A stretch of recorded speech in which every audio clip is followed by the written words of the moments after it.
Hey, what's up, everybody? Thanks for tuning in to Thursday's episode of the Plus Money Sports Betting Podcast. My name is Q. You can follow me on all socials at Bets by Q. And of course, this podcast is brought to you by Black Sheep Betting, where it is a dog's world. Yesterday was another strong day for us. We had 3 plays on the card. 2 of them cashed without much sweat. We cashed in on the Detroit Tigers money line. They came through, and honestly, the game was never really in doubt. I think they put up 7 in the first inning or two. Same with the Phillies run line. They kept rewarding us. We'll keep going back to them, potentially as we see them on the board. But it was another one of those plays where the lineup did exactly what we expected them to do. Jumped on pitching early, and they coasted the rest of the game. Neither of those games were close, which is exactly how you want to be. Sitting when you've got money on the line.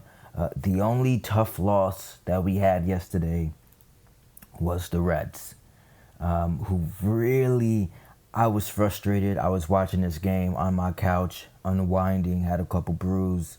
It was a really frustrating way to lose our final bet of the night. They were right there, tied up, and they blew it in the 8th inning, dropping it to 2-1. That's the type of loss that really does sting. But the bigger picture is we still walked away 2-1 on the day. That brings us to 6-3 on the week, up 5.75 units overall. That's stacking profit, that's discipline, and that's what we're all about here on the Plus Money Sports Betting Podcast. Now let's move on to today's slate. I have 3 plays for you. First up in tennis, I'm going to be going to the U.S. Open qualifiers. This was a play that I wanted to give out yesterday. Remember I said the rain's a bit unpredictable. Some of these matches may not get played. Well, this was one of the matches that did not get played yesterday.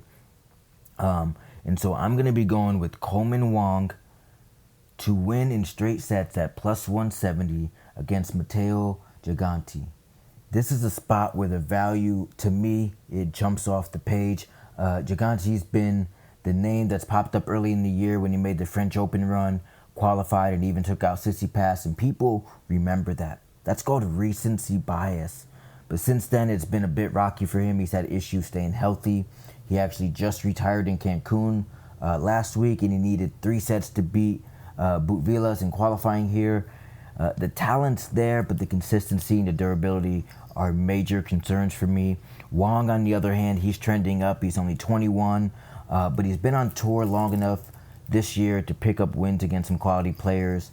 Mapechi Pericard in Cincinnati, Altmaier in Miami. And he just breezed through his first round here. His game is built for these U.S. hard courts. Quick hands, compact strokes, and he doesn't mind staying in rallies. When you put that against Gigante's fitness question mark, it sets up perfectly for Wong. Not to just win, but to win clean. Remember, they played earlier this summer. It went 3 sets with Gigante squeaking it out. But that was on grass. And in these conditions, with Wong's steadier baseline game and the fact that he's fresher, healthier, I see him flipping this result and doing it in straights at plus 170. That's value on the side all day. And then over to the MLB, I'm targeting a prop play in the Texas Rangers and the Kansas City Royals game. Marcus Semien to record an RBI is plus 150. The numbers tell the story here, okay? Over his last 7 games, Semien is batting .308 with 8 hits, 6 RBIs. Yesterday, he had a 3-hit game, drove in another run, so he's clearly locked in at the plate right now. I want to take advantage of that, but more importantly, he's hitting out of that 3 hole in the Rangers lineup, which means opportunity, really, right? Let's look at the back end of that lineup, right? You've got Evan Carter down in the 9th spot. He's a real speedy guy, and if you can get him on base, you can use his speed and take advantage of the base paths. And then you've got Langford and Seager in front of him. That sets up for plenty of RBI chances here. Yesterday, he had 5 at-bats, okay? So not only are we ensuring ourselves an extra at-bat, but we're giving ourselves a really good chance to get runners in scoring position for Semien. Then you look at the matchup with Michael Lorenzen. He's making his second start back after dealing with an oblique strain. Sure, he looked fine in his return, but that was against the lowly Chicago White Sox, one of the worst lineups in baseball. That's not the same as facing this Texas order. And Simeon's been good history against Lorenzen. Yeah, it's a small sample size, but he's got 3 hits in 4 lifetime at-bats against Lorenzen with an RBI. That's all pointing towards another spot where he can drive somebody in today. Now, I do think the Rangers have a shot to bounce back after their collapse last night and win this game. But instead of laying money on the side here, the best way to attack this game is isolating a bat that's been hot and has the matchup edge. That's Marcus Semien to record an RBI. And it's plus money spot that I feel really confident about. So lock that in. Plus 150, Marcus Semien to record an RBI. I've got one more play for you today, and it's going to be a futures. It's going to be a futures that I love, and it's going to be in the NFL. All right, I'm going to jump right to it. I am going to be taking Jim Harbaugh to win NFL Coach of the Year at plus 2,000. Bear with me here, okay? Think about what he did last year. He took a Chargers team that was infected by Brandon Staley.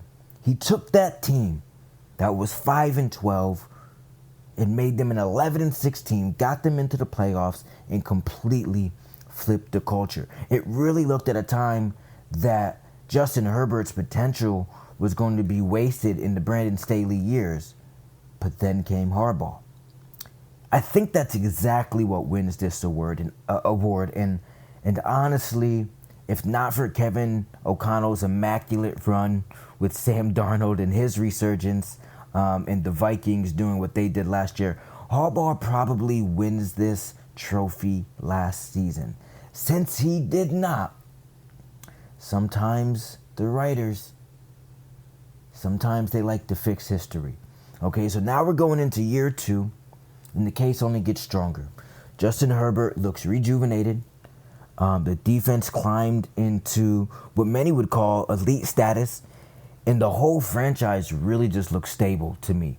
All right, I've already got the Chargers, and I guess you can throw this in as a bonus play. It's not official on the podcast, but I gave out the Chargers in the Discord to win the AFC West. I think that they pulled that off. I think they dethroned the Chiefs for the first time since 2016. And then Harbaugh's case writes itself. That's the kind of storyline that the voters love to see. And remember, when it's all said and done, we're getting plus 2,000 on a guy who's done this before. Remember, he won Coach of the Year in 2011 when he took over the 49ers, and he knows how to step in, make an immediate change at a team's trajectory at plus 2,000. The futures ticket with massive upside.